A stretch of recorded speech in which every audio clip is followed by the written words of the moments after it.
மனுஷ ஜென்மத்திலையும் வந்துட்டு வசந்த காலம் அப்படிங்கிறது அந்த மாணவ பருவம் தான். அந்த பருவத்தில் வந்து சுக சந்தோஷம் வந்து வாழ்க்கையில் என்ன நீங்கள் வந்தால் கூட அந்த சந்தோஷம் கிடைக்காதுங்க. ஸோ அந்த சந்தோஷமான நாட்கள் அட் த சேம் டைம் ரொம்ப சோதனையான நாட்கள் கூட.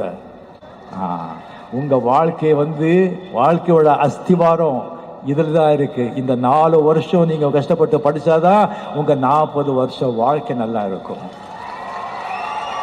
படிப்பது மட்டும் இருக்கட்டும் உங்களுடைய எண்ணம், உங்களுடைய கவனம். வேற எதுலேயும் நீங்கள் கவனம் செலுத்தாதீங்க.